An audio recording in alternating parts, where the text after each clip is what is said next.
Nesse vídeo vamos analisar a fala do Simão Pedro de Lima, que no seu canal fez uma live respondendo perguntas sobre temas espíritas. E uma dessas perguntas é relativa ao umbral. Vejamos o que ele diz.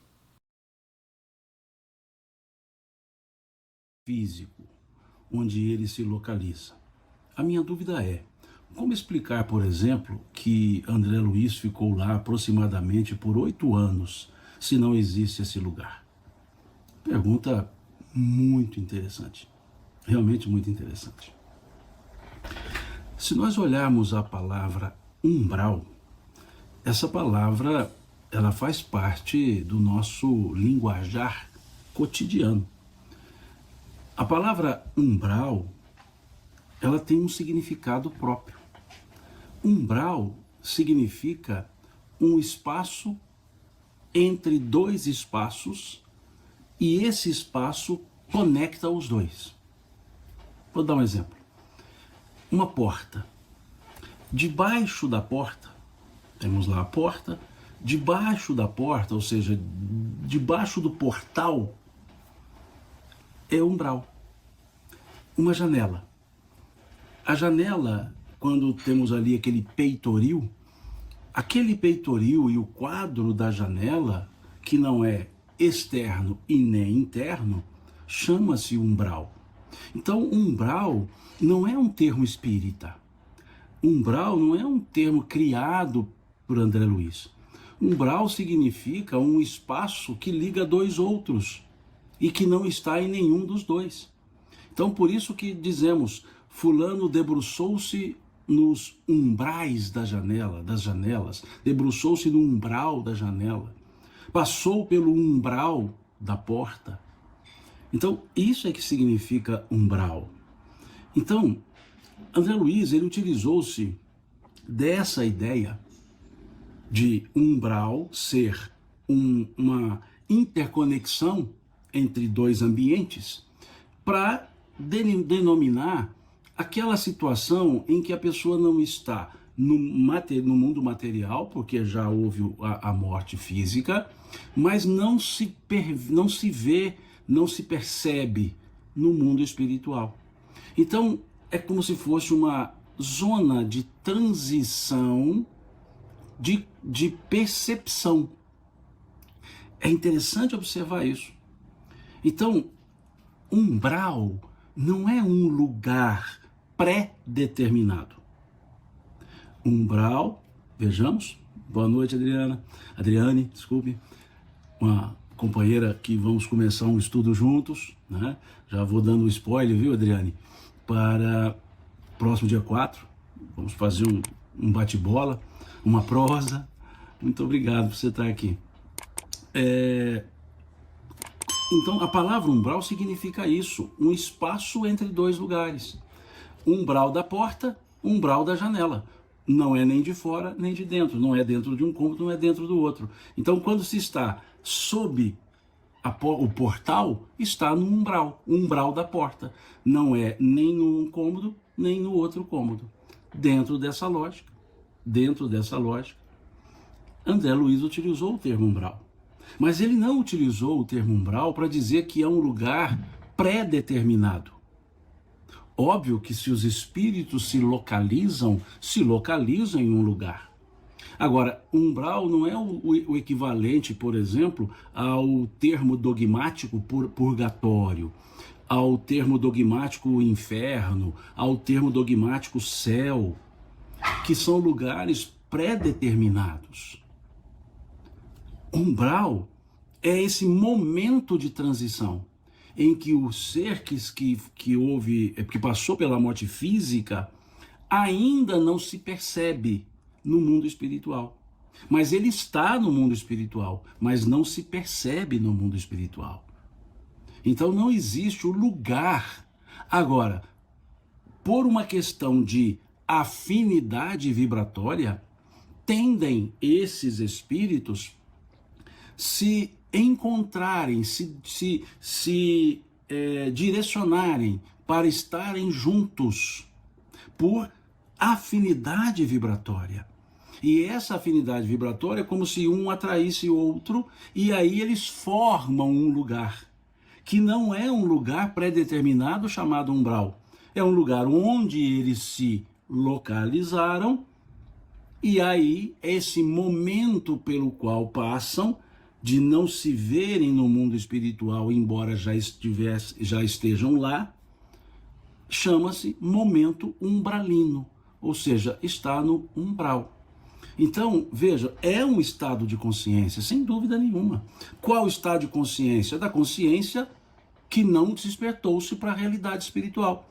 Ainda se vê no mundo material, sente as necessidades materiais, mesmo não tendo corpos, porque fica no campo mental. Já falamos sobre isso em uma live anterior, sobre as sensações materiais de um espírito que está no mundo espiritual.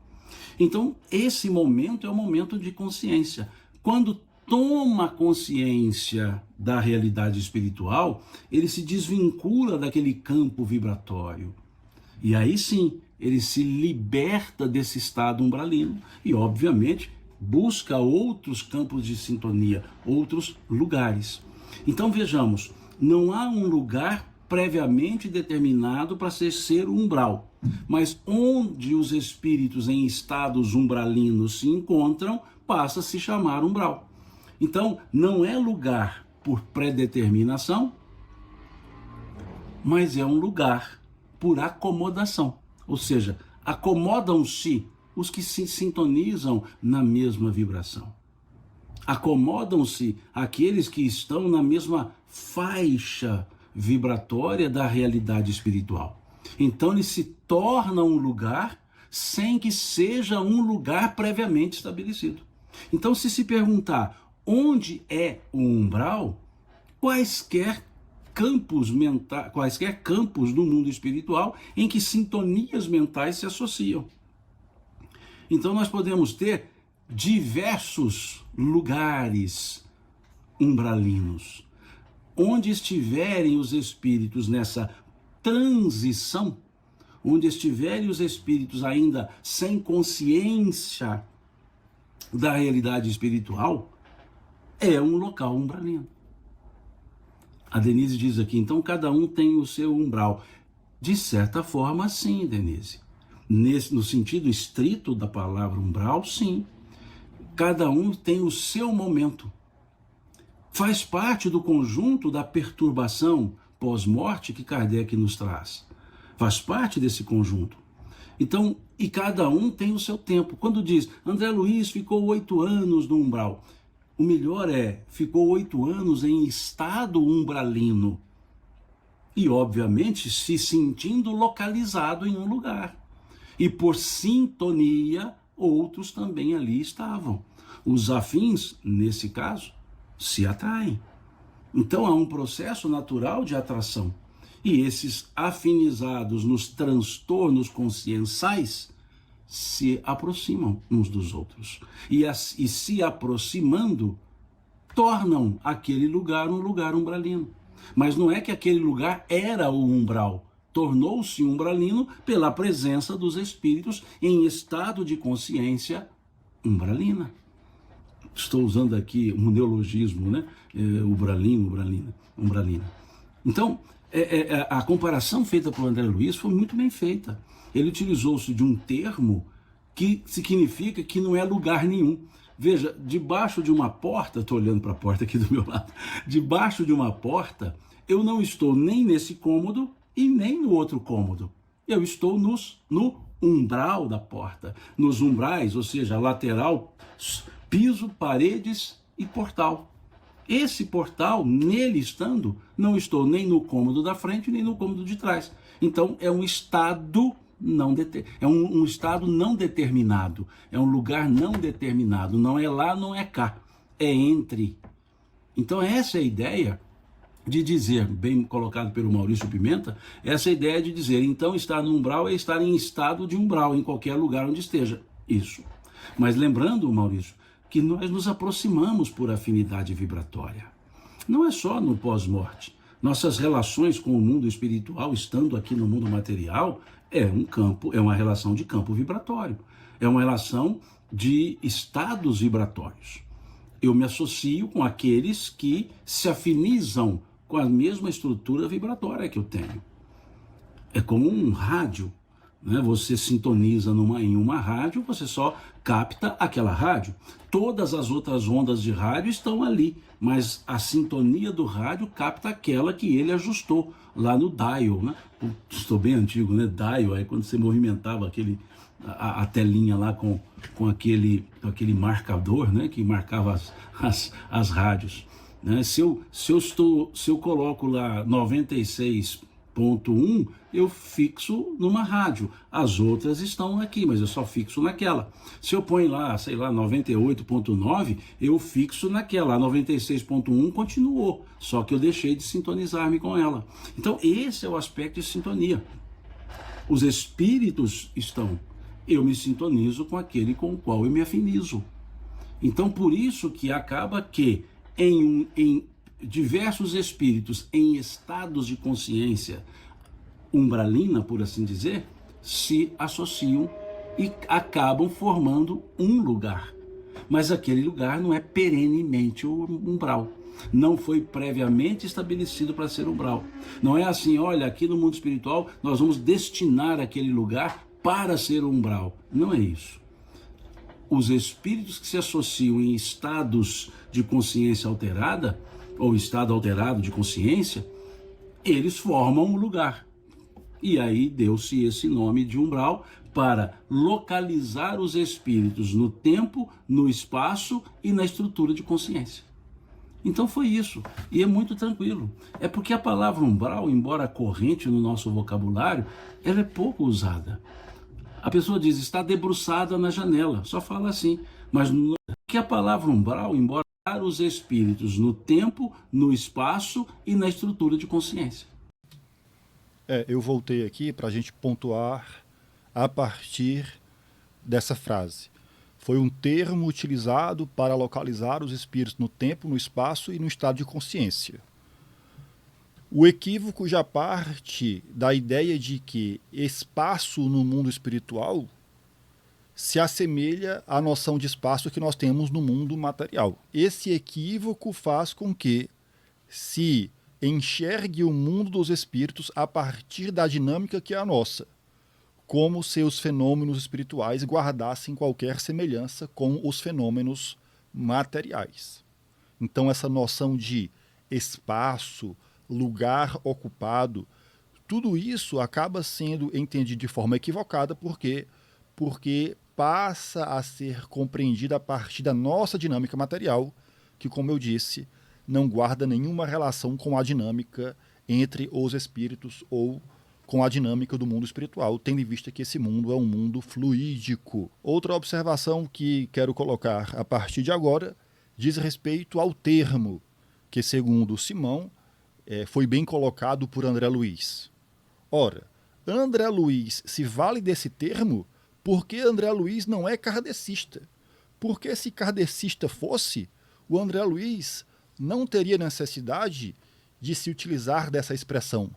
Ele poderia ter utilizado a expressão perturbação, que é muito mais adequada para representar o que se busca descrever. Como nós vimos aí, o tempo inteiro, Simão insiste na ideia de que é um estado consciencial. Pois bem, a palavra perturbação não deixa nenhuma dúvida quanto a isso. E mais, não leva a essa confusão de associar o estado em que o espírito se encontra ao lugar entre aspas, ao lugar que ele ocupa. Então não é à toa a confusão no movimento espírita brasileiro.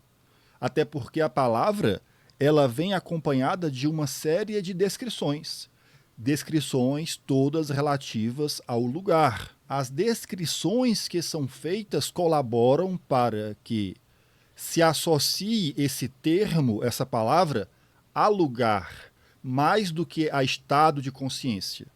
Se não se quisesse essa confusão, ora, bastaria André Luiz ter estudado Allan Kardec para se utilizar de uma palavra muito mais adequada, inclusive porque não permite esse tipo de confusão. A palavra perturbação descreve muito bem o fenômeno que se dá nesse processo de transição dos espíritos após o desencarne, sem que se leve ao entendimento equivocado de que isso tem a ver com o lugar onde ele está. Pouco importa o lugar onde ele está, a partir do entendimento do que é a perturbação. Dito isto, fica a pergunta: por que é que o espírito não utilizou o termo estabelecido por Allan Kardec? Pergunta essa que poderia ter sido dirigida a ele. Olha só, isso aí que você está descrevendo não é a mesma coisa que Allan Kardec explica ser a perturbação? E a depender da resposta que ele for dar, poderíamos perguntar: você não acha, só acha assim, como quem não quer nada, que essas descrições, a partir desse termo novo que você está aplicando, a palavra não é nova, mas a aplicação é nova, beleza? Em relação ao mundo dos espíritos. Você não acha que isso daí pode levar a alguma confusão relativa ao lugar como uma espécie de inferno espírita? Perguntas simples que poderiam ter sido feitas, mas não foram. Por quê? Porque essa obra, essas comunicações, não foram submetidas a controle. Então, das duas, uma.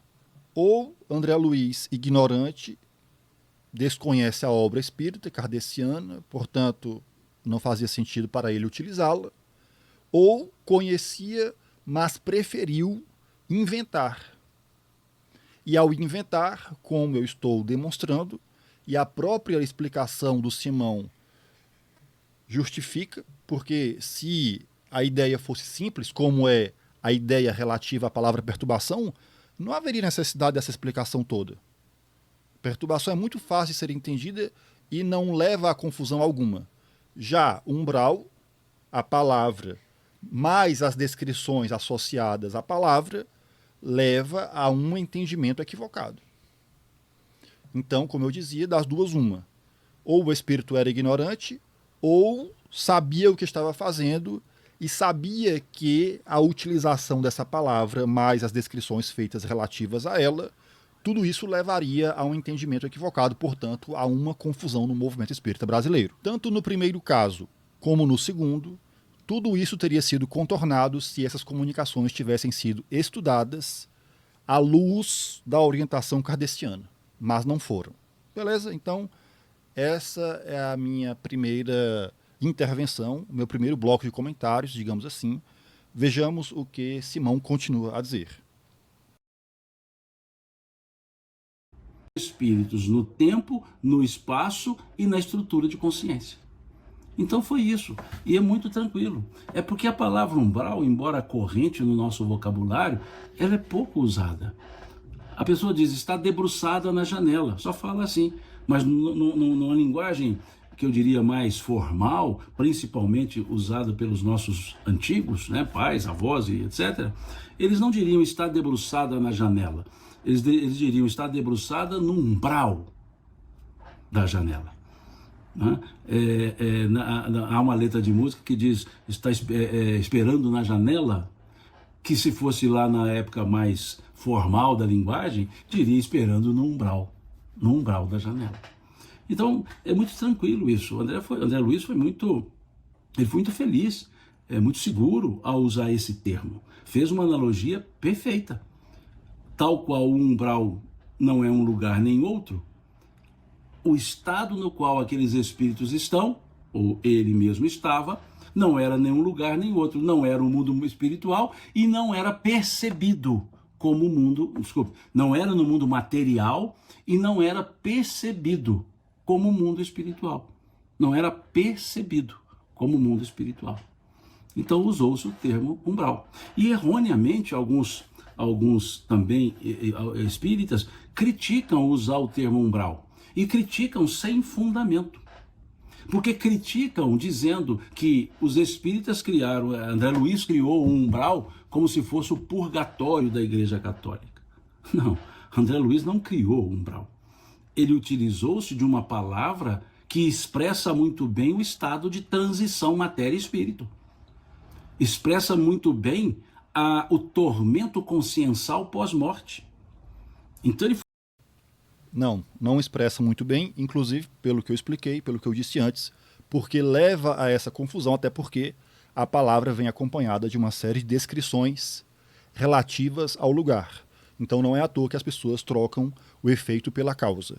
A palavra que melhor explica esse fenômeno é uma palavra pertencente à doutrina dos espíritos, a obra de Allan Kardec, a palavra perturbação. Um pouco antes, o Simão falou, a analogia foi perfeita. Para começo de conversa, não existe a analogia perfeita em relação ao que acontece no mundo dos espíritos, porque tudo lá se dá através de outros processos. Inclusive, em razão dessa imperfeição relativa às analogias, é que as pessoas tendem a pensar o mundo espiritual a partir da mesma dinâmica que há aqui, inclusive a noção de tempo e espaço. Espaço ocupado. Não é como aqui, é outra dinâmica. Mas da forma como as descrições foram feitas e são repetidas, tudo isso gera uma enorme confusão. Vejamos os prejuízos causados pela não aplicação da orientação kardeciana relativa ao controle da comunicação dos espíritos. Beleza? Voltemos. Estado de transição matéria-espírito. Expressa muito bem o tormento consciencial pós-morte. Então ele foi muito correto, muito feliz em utilizar essa expressão. Desculpe-me os espíritas puristas que tendem a dizer que André Luiz inventou o umbral. Ele não inventou porque não existe o aspecto físico do umbral. Ele apenas utilizou-se da palavra umbral, muito bem colocada, para explicar o que umbral significa na nossa gramática, na nossa estrutura da língua portuguesa, que significa um espaço intermediário entre dois outros, que não é nenhum e nem outro espaço. Então, perfeita a utilização para André Luiz. Agora, quem está dizendo que é um lugar pré-determinado, um lugar delimitado, são os leitores. Os leitores que interpretaram ao seu modo, cada um ao seu modo. Vejamos aqui. Então, o espírito se utiliza de um termo que não deveria utilizar porque a obra kardeciana já possui um termo muito mais adequado, então o espírito ele dribla isso, se utiliza de uma palavra carregada de descrições materiais e a culpa é do leitor. Espera aí. A culpa é do leitor? O leitor, ele é induzido a trocar o efeito pela causa. Ele é induzido, porque as descrições como são feitas e a dinâmica como ela é explicada em relação a esses lugares remete o leitor a esse entendimento equivocado. Beleza? Vejamos o que continua a ser dito. Determinado, um lugar delimitado, são os leitores. Os leitores que interpretaram ao seu modo, cada um ao seu modo.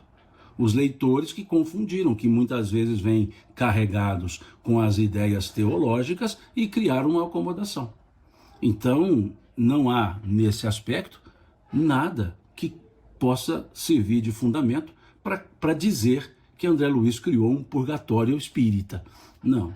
E eu vejo muito espírita, muitos que se dizem puristas, né, que se dizem autônomos, que cometem esse deslize, melhor dizendo, essa falácia, porque tentam argumentar contra algo que não foi falado, que não foi colocado. Quando dizem que não existe umbral, estão corretos. Quando dizem que André Luiz inventou umbral, não estão corretos, porque ele não inventou umbral, ele só utilizou a palavra para dar um significado por analogia. Espera aí, Simão, também não é assim, né? Quem fez uso dessa palavra no meio espírita, dando a essa palavra esse sentido, foi o espírito. Foi o espírito. De tal forma que, em razão das descrições feitas, o lugar, enquanto lugar, tem uma ênfase tremenda. Então não é à toa a confusão gerada. Se quisesse evitar a confusão, tivéssemos ficado só com Allan Kardec. porque a palavra perturbação não dá margem para esses entendimentos equivocados. Entendimento do tipo que permite associar aquelas descrições a um purgatório ou a um inferno, o que seja. Allan Kardec, consciente da facilidade com que isso aconteceria, nunca se meteu a fazer perguntas relativas às descrições materiais do mundo dos espíritos. Por descrições materiais, é claro que nós estamos nos referindo às descrições fluídicas. Kardec sabia que a chance de se confundir sobre isso era altíssima. É por isso que ele vai sempre se ater aos aspectos morais relativos ao estado em que o espírito se encontra. É por isso que o Allan Kardec vai sempre descrever o mundo dos espíritos a partir da natureza do espírito, da sua condição moral. Beleza? Vejamos aqui um texto rapidinho só para a gente pontuar isso, nas palavras de Allan Kardec. Deixa eu colocar aqui. Instruções práticas sobre as manifestações espíritas, vocabulário espírita, inferno. Lá no último parágrafo é dito o seguinte: no estado de ignorância, o homem é incapaz de captar as abstrações e abarcar as generalidades. Sabendo disso, porque nada concebe que não seja localizado e circunscrito. Materializa as coisas imateriais, rebaixa até a majestade. Aí ele vai dizer, na medida que a ciência avança, etc. Sabendo disso tudo, Kardec não ia se perder em descrições. Afinal de contas, materializa as coisas imateriais. O indivíduo não concebe nada que não seja localizado e circunscrito. Aí vem o André Luiz e faz uma série de descrições que já por si induzem isso, que é uma tendência nossa de localizar e circunscrever.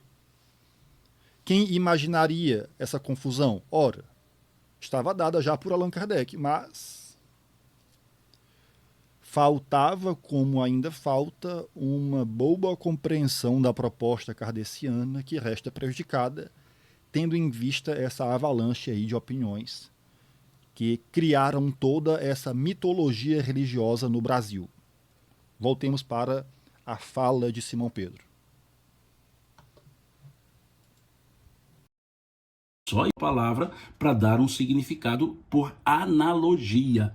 Só isso. Agora, quem transformou o umbral em um lugar delimitado, pré-determinado e perene foram os leitores. Foram as pessoas que leram as obras e assim colocaram. E dentre os leitores, alguns, ou muitos, são expositores e acabam levando essa interpretação também. Né? E aí gera essa pseudo-ideia de que umbral é um lugar pré-determinado, delimitado e perene. Eu vou falar por mim, beleza? Ao longo dos meus 20 e tantos anos de movimento espírita brasileiro, eu nunca me deparei com essa ideia de lugar pré-determinado, muito menos perene. Eu nunca ouvi. Mas o Simão, com certeza, já deve ter visto essa e outras coisas bizarras. Aproveite e diga aqui nos comentários se você já ouviu algo assim também. Eu, pelo menos, não ouvi. Mas o Simão ouviu. Tudo bem, vamos lá. De que umbral é um lugar pré-determinado, delimitado e perene. Então, é uma estrutura. Aqui eu vejo, tem mais uma outra fala interessante, deixa eu só subir aqui. O Francisco e a Cândida dizem algo interessante. Não só o umbral, também o nosso lar. Também, vejam, até nesse aspecto das colônias espirituais, não vou entrar no mérito de colônia ser um termo, como eu ouvi um certo espírita falar, aliás, muito inteligente, muito culto e capaz, mas ele falar que colônia espiritual leva à ideia de supremacia, como colonialismo, não tem nada a ver uma coisa com a outra. Né? Colônia significa aglomeração de pessoas, de coisas vivas. né, de organismos vivos. Se olhar a decisão dicionaresca, vai encontrar isso. Agora, usou-se a ideia colônia no período das grandes navegações e no colonialismo e acabou dando um sentido pejorativo à palavra colônia. Mas Para mim, colônia é isso aqui, ó. Você vem aqui, colônia. Quando eu adentrei no movimento espírita brasileiro, que eu ouvi falar de colônia espiritual, a ideia de colônia que eu tinha era essa. Também eu era um adolescente, né? Vejamos. ela é usada em diversos outros elementos, em diversas outras ciências, inclusive, o termo é plenamente utilizado. Então, André Luiz olhou a ideia, usou a palavra colônia espiritual para dizer um conjunto de pessoas que estão no mesmo ambiente. É isso. Né? Vejam, é o mesmo aspecto. Allan Kardec não falou das colônias espirituais. Não falou. Não falou. E por que ele não falou? Ele falou da realidade espiritual, mas não entrou em detalhes dessa realidade espiritual. E nem entraria, não houve espaço para isso. Como ele não falou diversas outras coisas.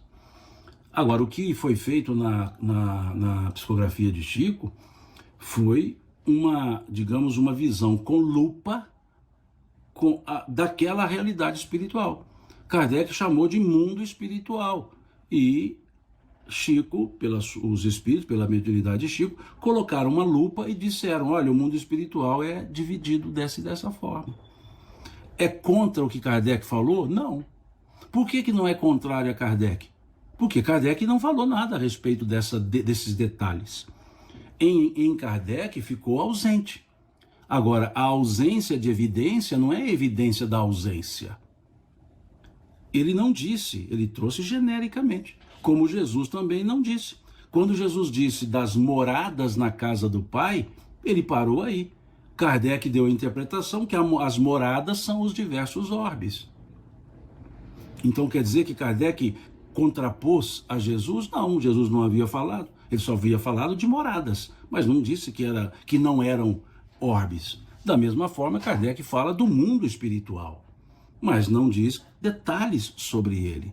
Então, se vem agora, depois, uma estrutura falando de detalhes, como Dona Ivone Pereira do Amaral Pereira, na sua psicografia, como Chico na sua psicografia, e como Divaldo na sua psicografia, e como outros médiuns anteriormente abordaram e posteriormente abordaram, não estão contra a ideia que Kardec trouxe. Estão apenas, por assim dizer, indo para elementos analíticos de uma ideia síntese que foi trazida. Então, tudo bem, vamos concordar com o que foi dito. Dito isto, partindo da ideia de que essas descrições visam detalhar, a gente vai sempre levar em consideração o fato de que esse detalhamento que foi feito a partir da mediunidade do Chico e de quaisquer outros, nada disso foi submetido a controle. De maneira que um controle aplicado poderia evitar muita confusão. Confusão que tem a ver, inclusive, com a percepção do espírito. Porque quando se diz que coloca uma lupa, essa lupa alguém a utiliza, não é mesmo? Ora, a lupa, a partir do momento que ela é aplicada, ela nos remete à ideia de que? Da visão de alguém. A visão de um espírito é a visão de um espírito. E é por essas e outras que o Allan Kardec não fez isso. Por quê? Porque essas lupas são infinitas. Tantos quanto sejam os espíritos, variáveis seriam esses olhares, portanto, a aplicação dessa lupa. Como o Kardec sabia que esse seria um labirinto sem fim, ele não se meteu com esse tipo de coisa, até pelo que nós lemos lá. O homem já tem uma tendência natural a materializar as coisas imateriais. Aí, em cima disso, você vai carregar uma série de descrições que materializam ainda mais, pelo amor de Deus. É dar margem para confusão é dar margem para misticismo. Misticismo que Allan Kardec buscava superar a partir da proposta da doutrina dos espíritos, a partir da sua forma de trabalhar essa doutrina. Uma vez que essa forma ela foi abandonada, o misticismo voltou com força total. Porque não adianta os espíritos ensinarem coisas. É preciso submeter esse ensino a controle. Sem controle, o misticismo ele corre facilmente. E o que aconteceu no Brasil é a prova viva disso. Voltemos para a fala de Simão Pedro. Que Kardec trouxe estão apenas, por assim dizer, indo para elementos analíticos de uma ideia síntese que foi trazida. Então, a possibilidade das colônias serem da forma dita, há possibilidade? Há. Pode ter havido floreamento? Pode, sem problema nenhum. Porque aqui é preciso também abrir um espaço. Quando se fala romance espírita, o cerne é romance, não é espírita, é romance. Romance é um gênero literário. E o romance, como gênero literário, ele tem aspectos ficcionais, aspectos, digamos, fantasiosos e bases reais. Um romance, ele pode trabalhar o fato histórico, agregando personagens que não faziam parte do fato histórico para poder dar vida àquele fato histórico. E dar vida àquele fato histórico para que ele seja narrado como se o leitor fizesse parte do processo. Isso é o gênero romanceado. É o que nós chamamos drama. Quando usamos o termo drama para a estrutura literária, drama significa uma descrição em que haverá diálogos. Agora vejamos, aqueles diálogos colocados não quer dizer que ocorreram ipsis verbis, ipsis literis, da forma que está escrita. Não. Ali muitas vezes são diálogos criados para dar escada. Nós chamamos de escada na estrutura literária quando entram personagens que ligam dois personagens que, se não tivesse aquela escada, eles não teria narrativa que levasse a uma confluência dos dois outros personagens. Então podem ter dois personagens reais que no aspecto romanceado, um terceiro que foi criado liga esses dois. E é plenamente aceita essa forma, porque é o gênero romance. Para facilitar, acho que muitos aqui, ou todos aqui, assistiram o filme Chico Xavier. Lá mostra o Pinga Fogo, que foi um fato. E mostra o produtor do Pinga Fogo, o diretor, produtor, feito pelo ator Tony Ramos, e mostra que esse produtor tinha uma família, uma esposa, e que o filho havia sido morto, né, por um outro rapaz. Como o filme transitou em volta, né, transitou ali muito em volta do Pinga Fogo, muito em volta, era preciso que houvesse uma escada para ligar um fato que não aconteceu no Pinga Fogo, aconteceu fora, em outro estado, que é o caso do rapaz, do jovem que foi morto por um outro jovem e que Chico recebeu uma psicografia do que havia falecido, dizendo que foi um acidente, que a arma disparou e que o rapaz X, que era acusado, não tinha culpa. Isso aconteceu. O Pinga Fogo aconteceu. Agora, esse acontecimento do jovem falecido, morto, aliás, morto por disparo da arma, era do filho do produtor do lado do Pinga Fogo? Não. Mas era mais prático que se fizesse tudo ali. Dois fatos verdadeiros foram contados, mas a forma pela qual se deu o contar não foi a forma real. Então nós dizemos, é verdade, porém não é realidade. Ou seja, os fatos eram verdadeiros, mas a realidade não era aquela que foi mostrada no filme. Perceberam? Então, isso é gênero chamado romance. Então, quando se lê um romance espírita, ou espiritual, ou mediúnico, tem que se ler como se lê um romance, sabendo que ali o fundo é verdade, o gênero é verdade, mas os fatos nem sempre são reais. Não há realidade, há verdade. Esse é o gênero romance. Então, se a pessoa quer ler a realidade, não é romance. Tem que ler, então, uma biografia. É outro gênero. Se a pessoa quer ouvir uma história, ela vai, então, ler o gênero literário conto.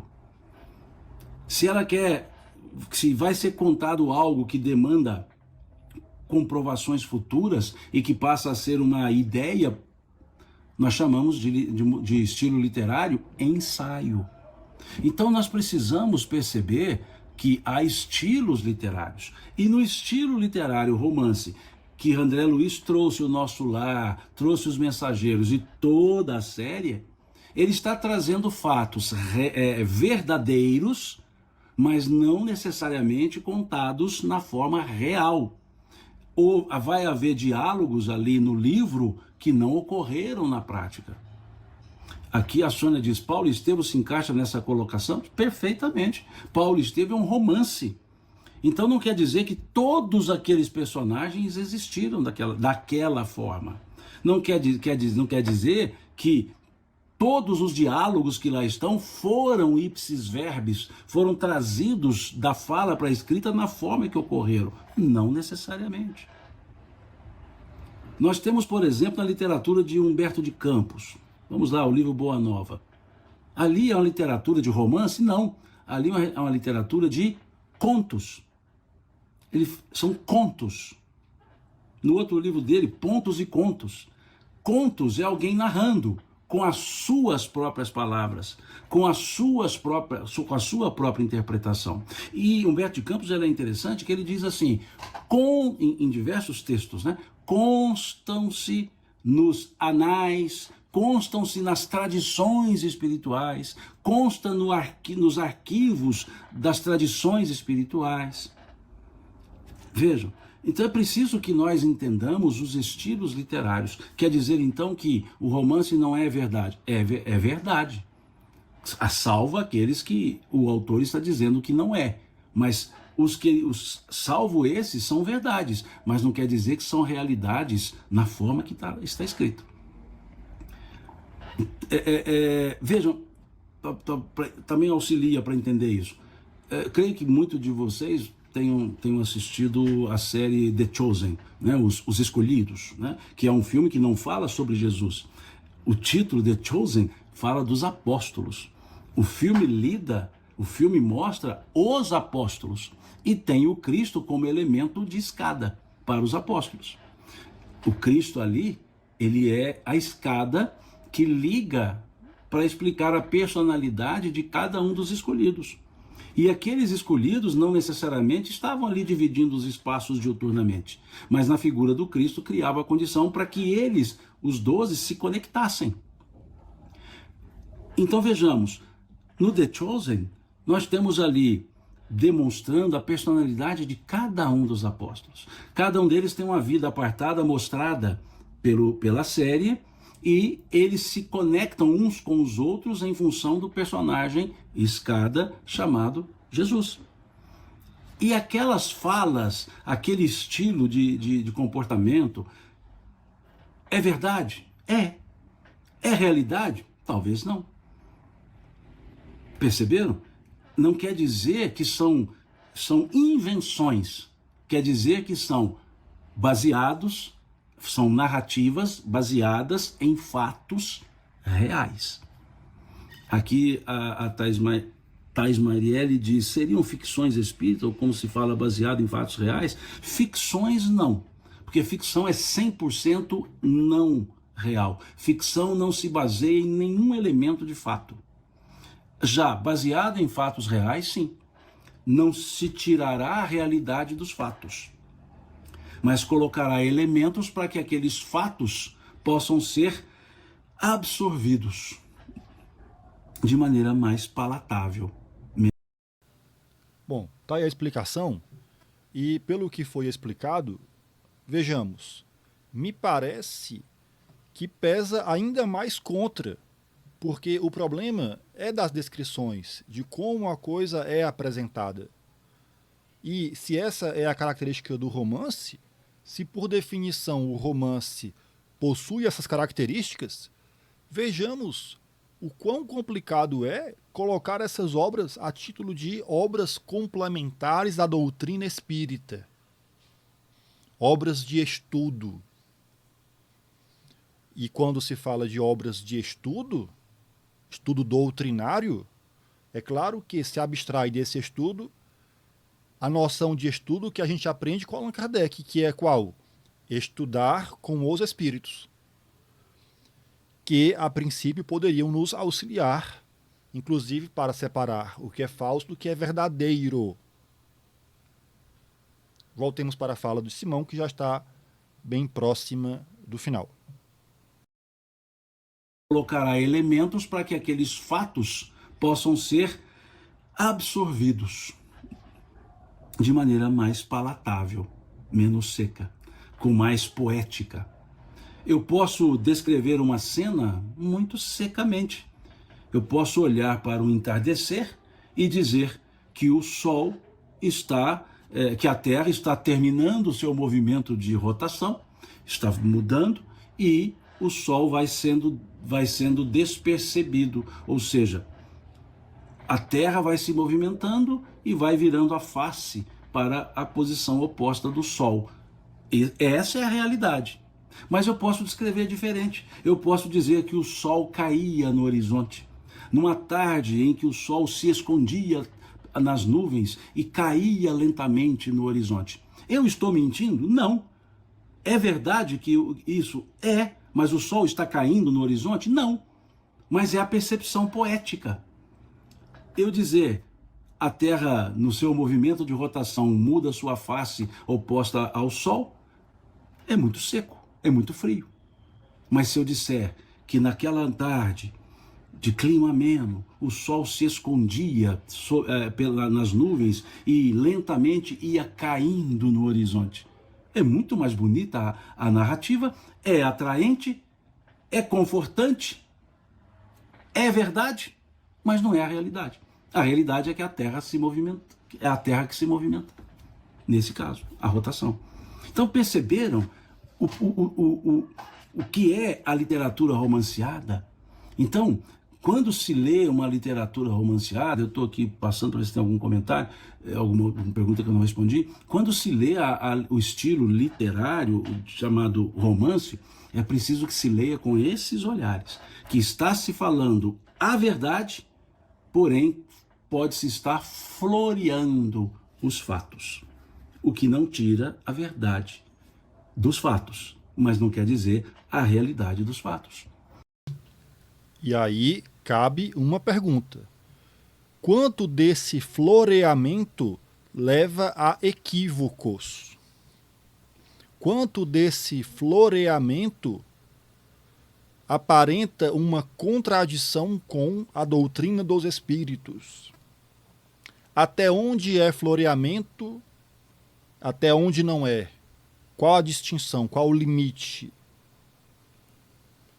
Então, as descrições que são feitas pelo espírito, particularmente do mundo espiritual, complicam ainda mais tudo isso a partir da proposta do romance. São questões que nós colocamos, questões que deveriam ter sido colocadas para o espírito, uma vez que essas comunicações foram recebidas e até hoje permanecem sem controle.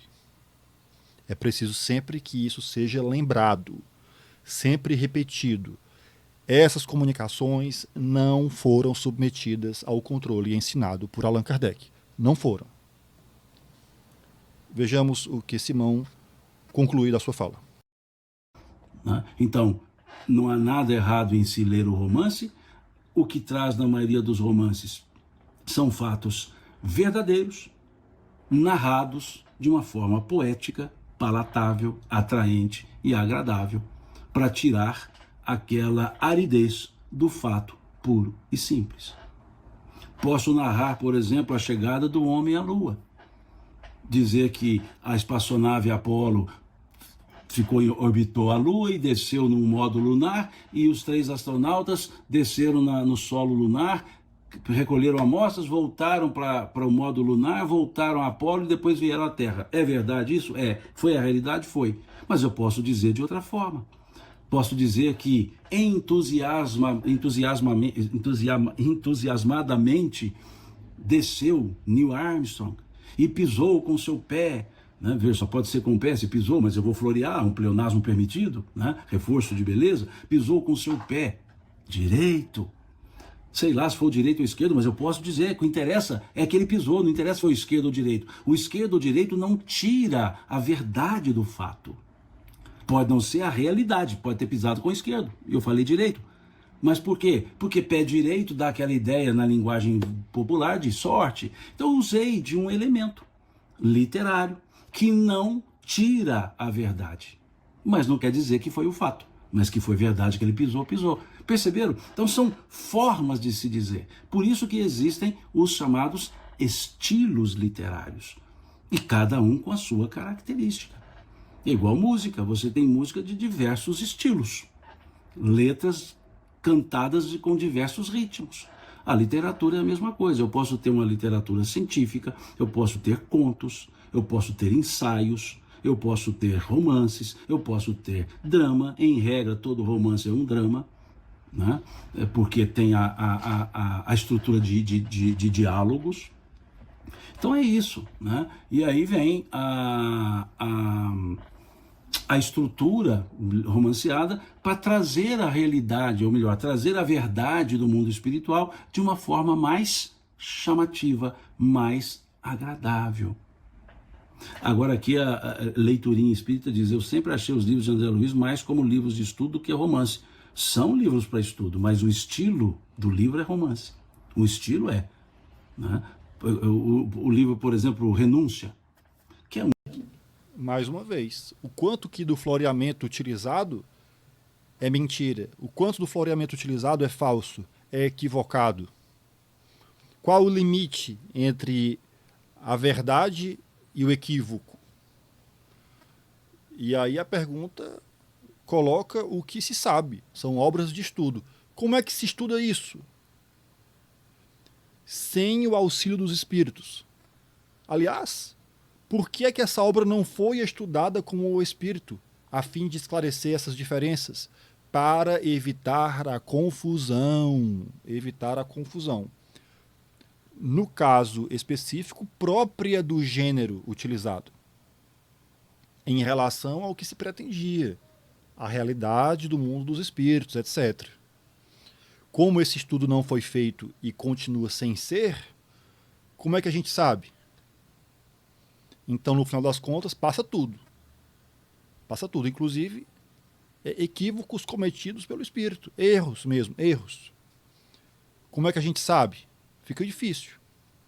Uma vez que aquelas descrições, aquele conteúdo não foi confrontado com o que Allan Kardec já havia estabelecido. Volto ao que eu disse no início em relação à expressão umbral. No lugar de perturbação. Foi utilizada para efeitos poéticos, tendo em vista o gênero literário. Beleza. Mas o quanto essa proposta levaria a equívoco, a confusão, isso foi pesado, isso foi levado em consideração? Não.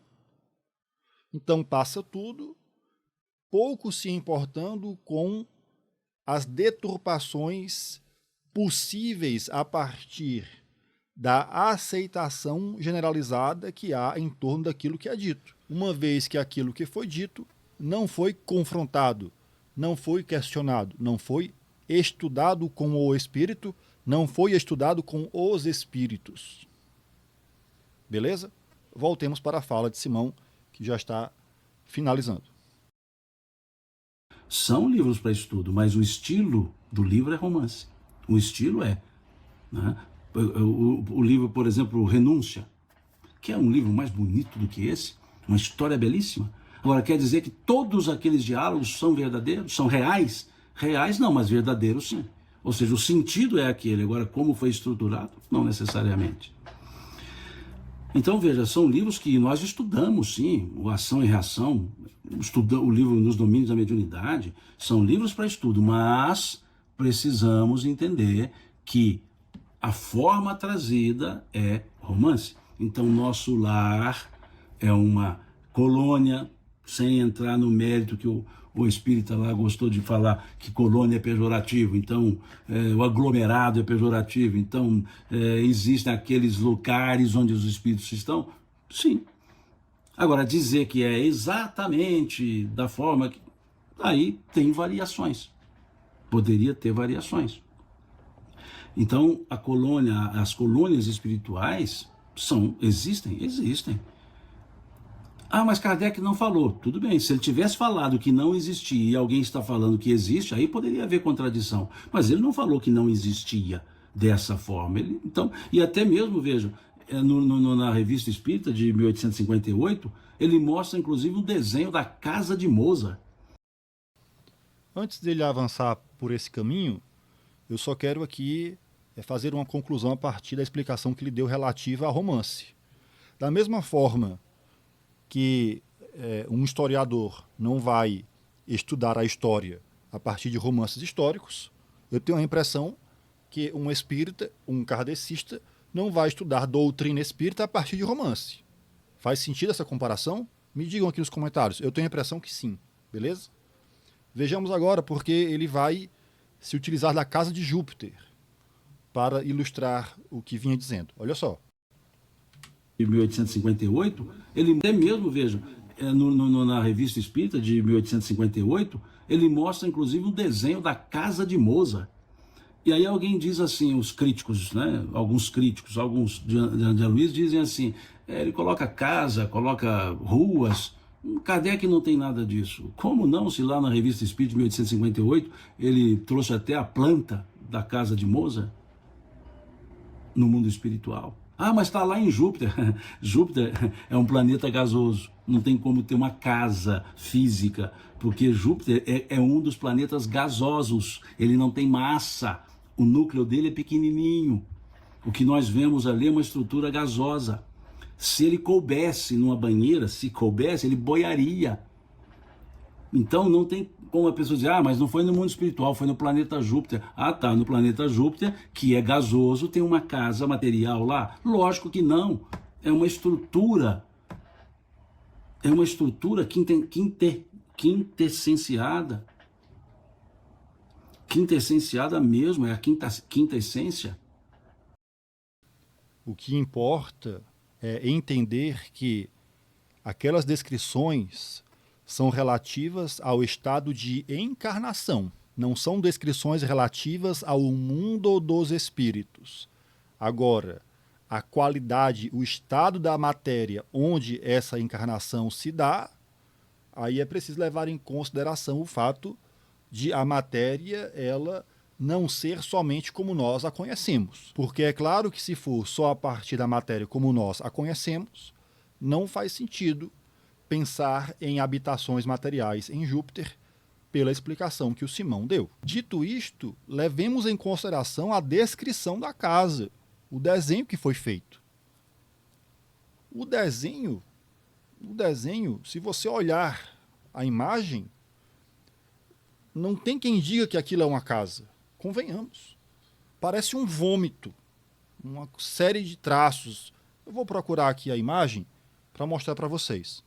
Não tem quem diga que isso é uma casa. Não guarda semelhança com as casas como nós as conhecemos. E essa casa, essas habitações descritas, são relativas ao estado de encarnação.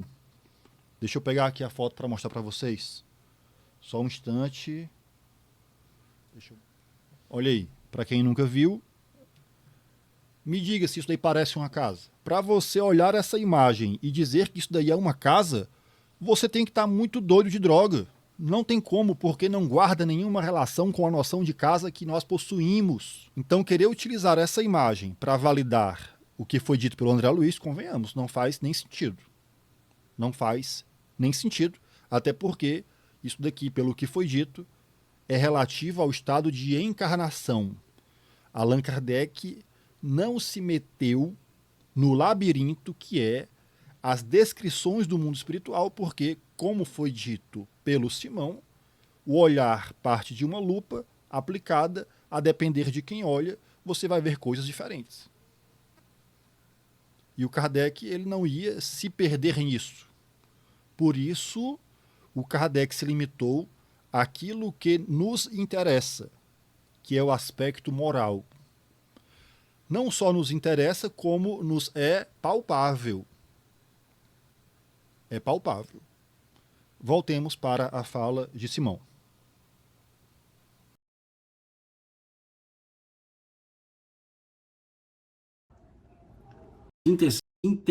Quintessenciada,